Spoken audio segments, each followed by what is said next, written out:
Back once again with your boy Alan, and today I'm going to do the same video that everybody and their gran and their dog and their uncle has done, Premier League predictions, but I'm going to go do slightly different ones, some that I thought of myself, as well as your standard top places, bottom places, stuff like that. So let's have a wee browse, shall we? First and foremost, I think that the top four shall be Manchester City. I'll get my hand in the frame. Manchester City, and then Manchester United, Arsenal, Liverpool. That is my top four. I think below them, I think Spurs, Chelsea, Newcastle, Villa, all in there. I think though that will be the battle for Europa and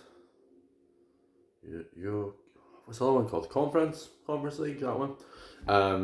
Yeah, I think that Manchester City just are too good quality wise, depth wise. They've kept crucial players and they've signed good squad players in the summer.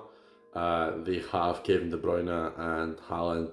I do think though, if Haaland was to get an injury, as much as I rate Alvarez as a decent player, I actually think that City would struggle a bit. Obviously, they can go to false nines and stuff like that, but if Haaland gets injured, City could be in trouble.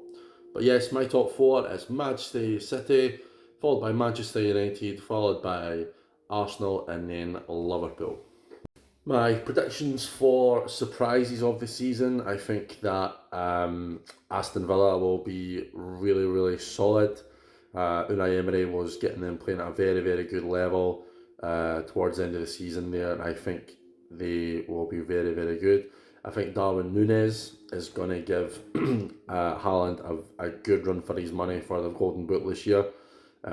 He was just coming into a game and you could see that he was finding his confidence towards the end of the season. So I think that he will come into a game big time. I think that I'm going to say it, and I could get scared for it, but I feel like Luton are actually going to be a surprise package. They remind me a bit of when Blackpool came up and they just had certain players who just balled out. Charlie Adam comes to mind with that wand of a left foot. I actually think that they will be very exciting, much like when Leeds came up. And I think that they'll have a good first season, but then I'll have like the sort of hangover next season as well. Best defensive team of the year, I've mentioned them already. I believe that Aston Villa will be absolutely solid. They've got Moreno, Matakash, Konsa there, Tyrone Mings, and they've added Pau Torres, a solid Spanish player for, I believe it was either Valencia or Villarreal. Just he's been really good when I've seen him play in the past. I've just finished work, so my head is mince, so forgetting teams, don't curse me. So yeah, I believe that Villa will be the best defensive team all season, and I believe that Manchester City will obviously be the top goal scorers again if Haaland stays fit. I've mentioned there that I think Manchester United will come second, and my reasoning for that, towards the end of the season and in pre-season, Bruno Fernandes has been sharp as fuck. Like, really, really on it. And he's reminded me of when he first joined and he had that really great first season. So I'm going to say now, I think Bruno Fernandes is going to have at least 40 goal involvements with goals and assists. I think that Marcus Rashford is going to continue on a tear. I think that having the solid defensive options that we had last year, two right backs, two left backs. We've got young Fernandes that can play there if Shaw can't.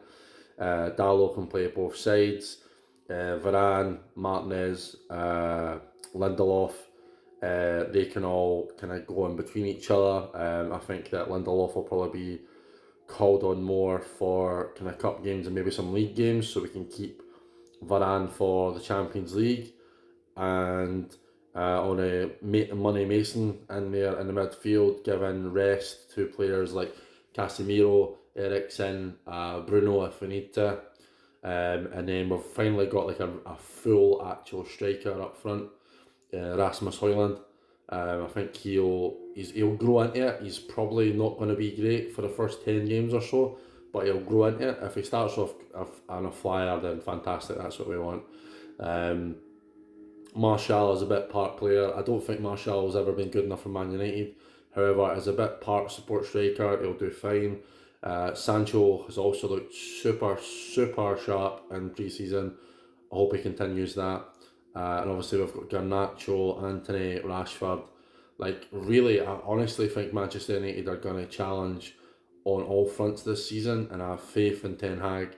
Rumours obviously that we're going to try and sell McTominay um, and Slabheed Maguire. Once we get rid of them, we can maybe bring in another centre half, maybe another centre mid. So it's looking good. It's looking really good. Sorry, after my purely biased Manchester United rant there, I think that this is going to be a really good season. I think it's going to be open. I think that Liverpool have improved. Chelsea, simply have to. Like they can't be any worse. I don't think it'll be allowed. Pretty much. I think if they're still not doing great in January, I think they'll get thrown a lot of money. They'll probably put themselves in financial fair play issues. But I can't see them just letting Poch go, even if the team isn't performing as it should do. Um, I think obviously Spurs haven't really done much. I think that they might struggle, even if they keep Harry Kane. Arsenal have signed well, three good quality signings in for the team they had last season. They just need to make sure that the hangover they have from throwing it away doesn't roll over to this year. Excuse me. And then, yeah, I think Newcastle have bought well too. I think that they could continue their rise as well. So it's going to be a really entertaining season. Um, and I hope we don't have any issues. Obviously, there's no mid-season World Cup. So, players are going to not be as absolutely knackered as they were for the latter half of last season. Um, you know, just a crazy amount of games for the players. And now with this extra time thing, I don't think that's going to last long. Honestly, I think we'll get that for about 3 months, and then they'll maybe pull the plug on those extra minutes. To be honest, yeah, that's all I can think of for now. So I appreciate everybody watching. I'm just gonna keep making these even if people don't fucking watch. So yeah, appreciate it. Yeah, have a good weekend, folks. Peace out.